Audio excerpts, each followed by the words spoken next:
Hey there, you're looking kind of cute. Don't forget to subscribe and check out all my other socials. Enjoy. Brandon looked at himself in the mirror.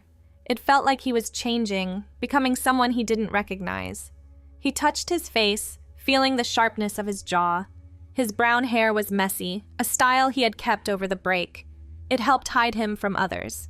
When his mom's voice came from downstairs, Brandon snapped out of his thoughts. He grabbed his backpack and ran down. He didn't know how to explain that the knot in his stomach wasn't about school. Your dad called last night. He might visit next month. Brandon stopped, his hand halfway to his mouth. Great. I know things have been hard, but he's trying. The eggs tasted bad. Brandon ate them anyway, grabbed an apple, and left. Gotta go. Have a good day, sweetie. Outside, the Florida humidity hit like a wall. Brandon's gray t-shirt stuck to his skin before he reached the end of the driveway. The walk to school took 15 minutes. 15 minutes to prepare for another year of pretending. Lincoln High sprawled across several acres, all glass and concrete baking under the August sun. Students clustered near the entrance, comparing schedules and summer stories. Brandon slipped past them, heading straight for his locker. Yo, B-man! A hand clapped his shoulder. Dude, what's with the hair? Brandon turned to find Marcus grinning at him, basketball shorts hanging low on his hips despite the dress code. They'd been friends since middle school, back when Brandon still tried to care about sports. Just didn't feel like cutting it. Looks like you raided your sister's shampoo too, all shiny and stuff. Heat crept up Brandon's neck. I don't have a sister. Figure of speech, man. Come on, let's see if we got any classes together. They compared schedules outside the main office. Brandon had somehow landed advanced drama 4th period, a scheduling error he hadn't bothered to fix. Marcus whistled. Drama? Since when are you into that? Computer glitch. It's fine. Whatever floats your boat. Hey, you coming to tryouts after school? Coach wants to see who's interested in JV. Can't, got stuff. Marcus shrugged. Your loss? Later? 1st period dragged. Mrs. Henderson droned about the importance of calculus, while Brandon doodled in his notebook margins. Tiny sketches of dresses filled the corners, quickly scribbled over before anyone could see. 2nd period wasn't much better. By the time lunch rolled around, the knot in his stomach had grown into a boulder. The cafeteria buzzed with conversation. Brandon found an empty table near the windows and unwrapped his sandwich. Halfway through his first bite, someone cleared their throat. Mind if I sit? A girl stood there with a lunch tray, black jeans, and a purple band t-shirt making her stand out among the sea of pastels and florals. Her blonde hair had streaks of pink that probably violated several handbook rules. Free country. She dropped into the chair across from him. I'm Casey, just transferred from Michigan. Brandon. So what's the deal with this place? Anything I should know? Brandon considered the question. Depends. What are you into? Music, mostly. Used to play bass in a band back home. Also drama, which is why I'm asking. Signed up for it 4th period. Same. Not by choice, though. Casey raised an eyebrow. Not into theater? Never tried it. Could be fun. Better than calculus, anyway. She stabbed at her salad. God, even the vegetables taste different here. Everything's weird. You'll get used to it. Hope so. My mom dragged me down here for her job. Something about better opportunities or whatever. Casey glanced around the cafeteria. At least people seem relatively normal. My last school was full of... The bell cut her off. Brandon gathered his trash, oddly disappointed. It had been nice talking to someone who didn't know his whole history. See you in drama, Casey called after him. 3rd period crawled by. When the bell finally rang, Brandon made his way to the theater wing. The drama classroom turned out to be more of a black box theater, with risers along one wall and a small stage area. Students trickled in, chattering about summer productions and audition pieces. Welcome, welcome! The teacher bounded into the room, all flowing scarves and jangling bracelets. I'm Ms. Rodriguez, and this is advanced drama. If you're here by mistake, now's your chance to run. A few kids laughed. Brandon stayed put, partly from inertia and partly from curiosity. Casey waved from the risers. Excellent. Now let's start with some introductions. Tell us your name and something you hope to explore this semester. One by one, students shared their theatrical dreams. When Brandon's turn came, his mind went blank. Brandon, I'm not really sure yet. That's perfectly fine. Theater is all about discovery. Who knows? You might surprise yourself. The rest of class involved warm-up exercises and improv games. Brandon found himself partnered with Casey for a scene about two strangers at a bus stop. Where you headed? Casey asked in character. Somewhere new, Brandon replied without thinking. Somewhere I can be myself. Yeah? What's stopping you here? The question hung in the air. Brandon fumbled for an answer that wouldn't reveal too much. Everything, I guess. People expect things. Screw expectations. Casey as character leaned back on the imaginary bench. Life's too short to be someone else's idea of you. And scene, Ms. Rodriguez clapped. Wonderful subtext, you two. Brandon, you brought real vulnerability to that moment. Heat flushed Brandon's cheeks. He hadn't meant to be vulnerable. After school, Brandon headed home instead of the gym. The house sat empty, his mother still at work. He climbed the stairs to his room and stood before his closet. Behind his winter coats, wrapped in a garment bag, hung the dress. He'd bought it online last year, heart hammering as he entered his mother's credit card information. The package had arrived when no one was home, whisked upstairs and hidden before anyone could ask questions. He'd only worn it once, late at night with the door locked and curtains drawn. The fabric whispered as he pulled it free. Deep blue, almost navy, with a simple cut that fell just past the knees. Nothing fancy or dramatic, just a dress. Brandon laid it on his bed and stared. Downstairs, the garage door rumbled open. He shoved the dress back into hiding and grabbed a textbook, trying to look studious when his mother knocked. How was school? Fine. Just fine. Come on, give me something. New teachers? Classes? Brandon thought of Ms. Rodriguez and her scarves. Drama might be interesting. Drama? That's new. Thinking about trying out for the fall play. Maybe. His mother lingered in the doorway. You know, if something's bothering you, we can talk. About anything. The dress seemed to burn through the closet door. I'm good, Mom, just tired. Okay. Dinner in an hour. Days blurred together. Brandon found himself looking forward to drama class, where Ms. Rodriguez pushed them through exercises designed to break down walls. Casey became a regular lunch companion, filling the silence with stories about her old band and complaints about the humidity. You should grow your hair out more, she said one day, apropos of nothing. It's a good color. Natural? Yeah. Brandon touched the auburn strands self-consciously. My mom keeps asking when I'm cutting it. Don't. It suits you. Casey tilted her head. Ever think about doing something different with it? Like styling it? I wouldn't know where to start. YouTube, my friend. YouTube knows all. That night, Brandon fell down a rabbit hole of hair tutorials. He watched video after video, mesmerized by the transformations, simple changes that made such a difference. His fingers itched to try, but the house was too small, too full of potential interruptions. Friday arrived with a drama class announcement. Monologue assignments. Ms. Rodriguez brandished a stack of scripts. You'll each select a piece to perform in 2 weeks. Here's the catch. I want you to choose something that challenges you. Step outside your comfort zone. Brandon flipped through the options. Most came from well-known plays, sorted by gender. His eyes kept drifting to the other stack. Can we... He swallowed. Can we pick from either pile? Of course! Gender-bent casting is a long theatrical tradition. Anyone else interested in crossing over? A few hands rose. Brandon grabbed a monologue from the women's pile before he could lose his nerve. Blanche DuBois from A Streetcar Named Desire. Ambitious choice, Casey murmured. Blanche is intense. Yeah, well, go big or go home, right? After school, Brandon lingered in the theater. The space sat empty, stage lights dimmed to working levels. He pulled out the monologue and read it aloud, voice echoing in the silence. The words felt foreign in his mouth. Not just the dialect, but the whole perspective. Blanche's fragility, her desperate need to be seen as beautiful and desirable. I don't want realism.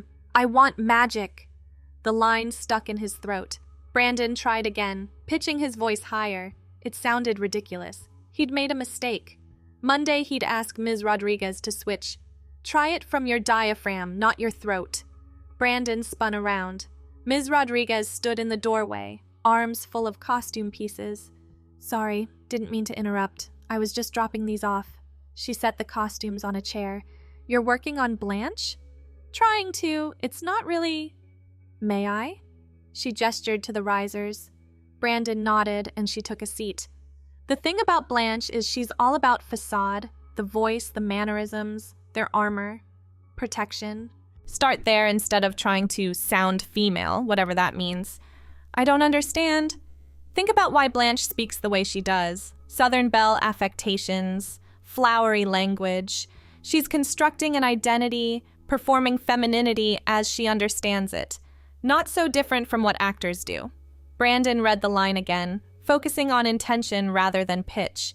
It felt marginally less awful. Better. Keep working on it. And Brandon? Ms. Rodriguez paused at the door. If you ever want to borrow anything from the costume closet to help get into character, just ask. The offer hung in the air long after she left. Brandon gathered his things and walked home in a daze. His mother's car sat in the driveway earlier than usual. There you are, she called from the kitchen. I got off early. Thought we could have a proper dinner together for once. They ate spaghetti and talked about nothing important. Brandon's mind kept drifting to the costume closet, to possibilities he couldn't quite name. After dinner, he escaped to his room and pulled up Casey's number. Help, he texted. I think I'm in over my head with this monologue. Want to practice tomorrow? My house is parent-free until 6. Brandon stared at the invitation. Practicing meant committing to the performance, to standing in front of his classmates as Blanche. But Casey had become the closest thing to a real friend he'd had in years. Address? Saturday morning arrived gray and humid, promising afternoon storms. Brandon told his mother he was studying with a classmate and walked the 6 blocks to Casey's house. She answered the door in ripped jeans and an oversized flannel despite the heat. Welcome to Casa Chaos. She gestured to the living room, where moving boxes still lined the walls. We're calling it minimalist chic. They settled in her room, which had significantly more personality than the rest of the house. Band posters covered every surface, and a bass guitar leaned against the desk. Okay, let's hear this monologue. Brandon fumbled through it, stopping and starting. Casey listened without judgment.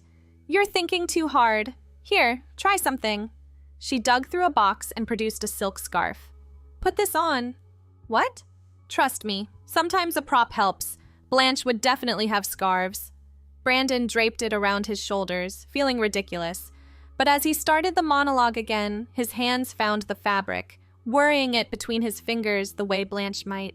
The gestures came easier. See? Already better. Now, what else would help you feel like her? The question opened a door Brandon had been holding shut. I don't know, maybe different clothes? Casey studied him for a long moment. Wait here. She disappeared down the hall, returning with an armload of fabric. My mom's about your size. She won't miss these for a few hours. Brandon stared at the clothes. A simple skirt and blouse, nothing fancy. His hands shook. I can't. Why not? It's just us. I'll turn around while you change if you want. It's not that. The fact that she's supportive and wanted to listen says a lot. The words stuck. How could he explain that putting on those clothes felt like crossing a line he could never uncross? Hey, Casey's voice softened. No pressure. But you seemed really into it when Rodriguez mentioned the costume closet yesterday. Figured this might help with the character. She had noticed.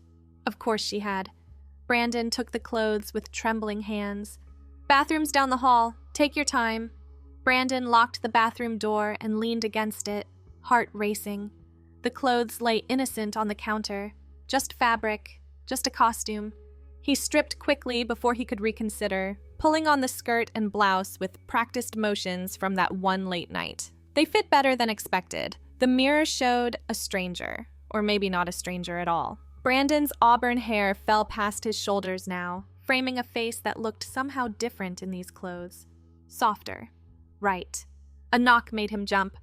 "You okay in there?" "Yeah, just give me a second." Brandon opened the door. Casey's expression shifted from concern to something like understanding. "Wow, you look..." She paused. "How do you feel?" "I don't know." It was true. Every emotion crashed together, fear and relief and something that might have been joy. "Well, you look great. Come on, let's run the monologue." They spent the next hour working through Blanche's words. The clothes changed everything. Brandon found himself moving differently, sitting with ankles crossed, gesturing with a fluidity that had always been suppressed. When Casey finally called time, he didn't want to stop. "That was incredible. You really became her." Brandon smoothed the skirt, reluctant to change back. "It felt different, better. You can keep them on for a bit if you want." Like I said, parent-free until 6. They talked about everything and nothing, Casey sharing stories about her old school while Brandon listened. The clothes began to feel less like a costume and more like skin. "Can I ask you something?" Casey picked at her comforter. "This isn't just about the monologue, is it?" The question Brandon had been dreading and hoping for. "No." "Okay, that's okay," she smiled. "You know that, right? It's okay." Tears burned Brandon's eyes. "I should change back." "If you want to. But Brandon?"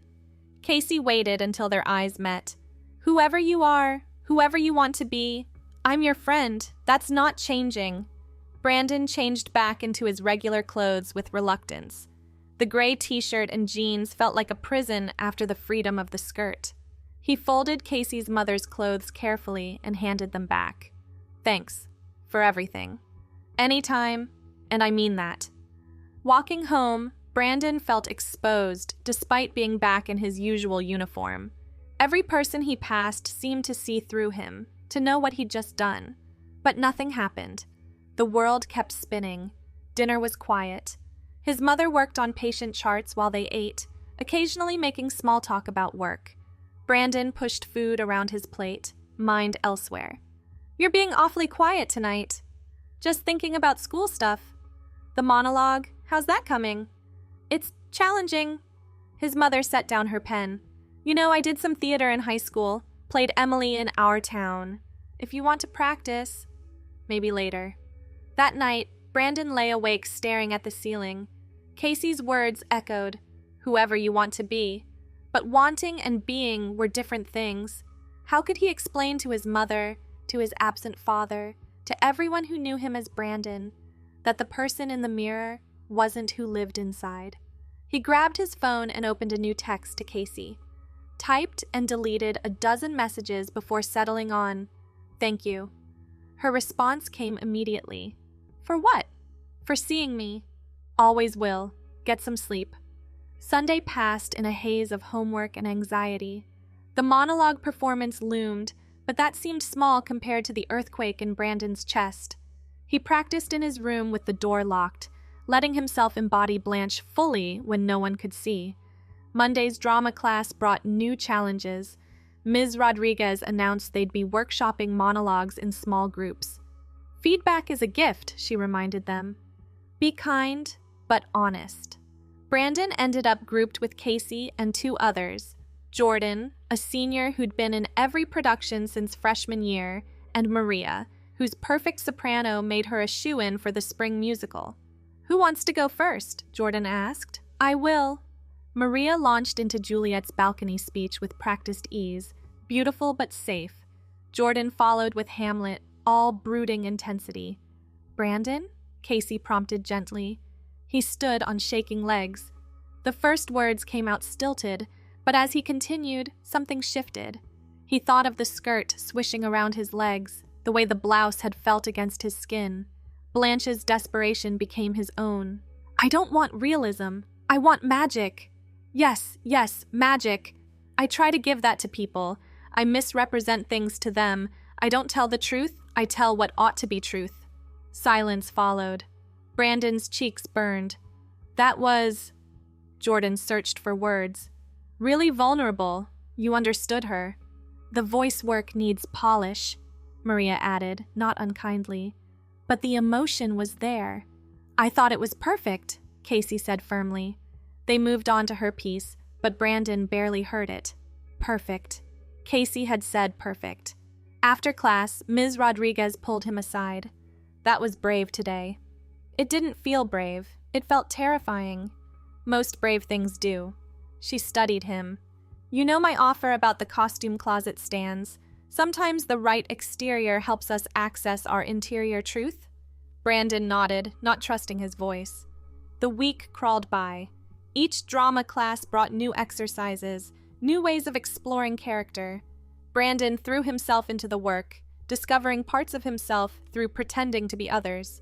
Casey became his constant companion, sitting together at lunch and texting late into the night.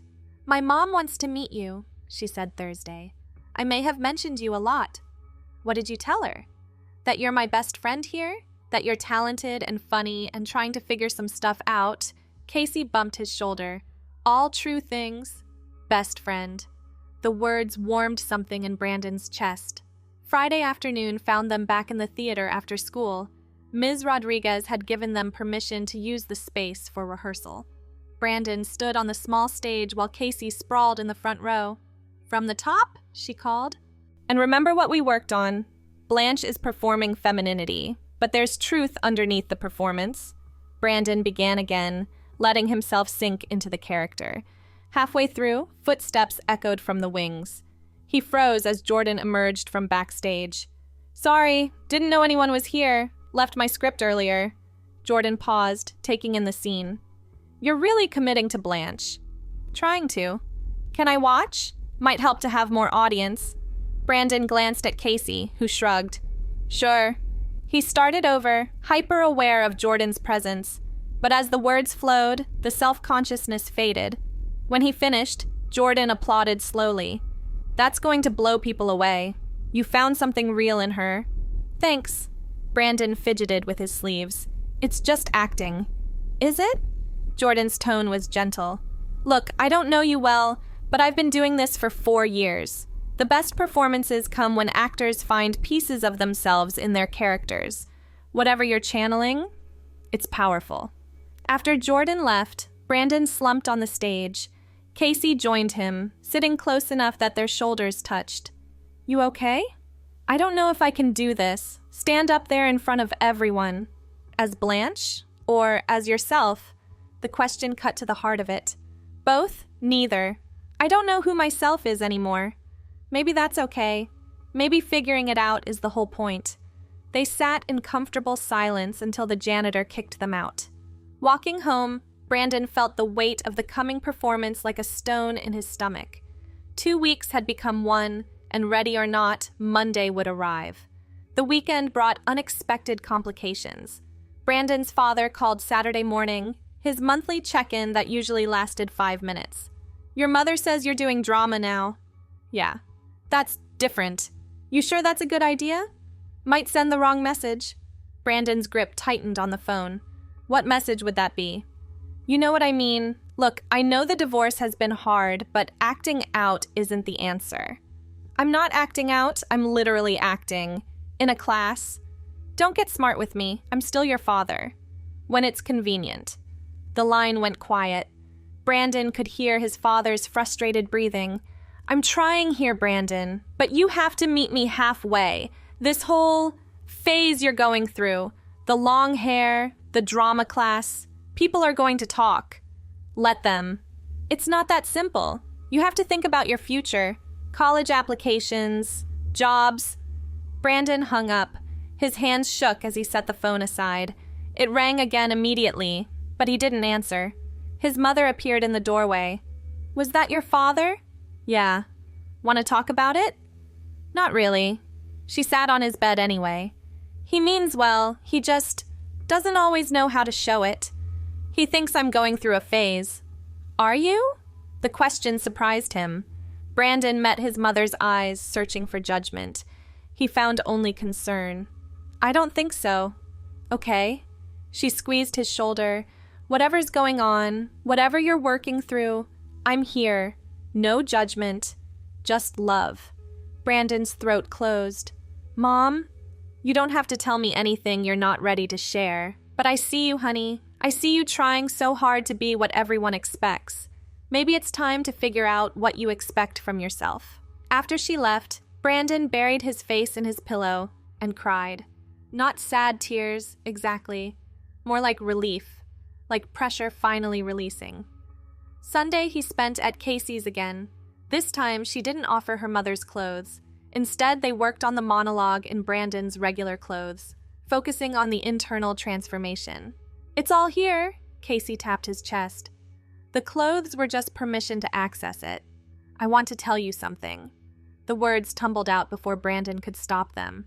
"About who I am, or who I think I might be." "I'm listening." Brandon took a shaky breath. "When I put on your mom's clothes last week, it wasn't the first time. I have this dress at home, hidden in my closet. Sometimes late at night, He stopped, unable to continue. "You wear it." "Yeah, and when I do, I feel right. Like the person in the mirror matches the person in my head for once."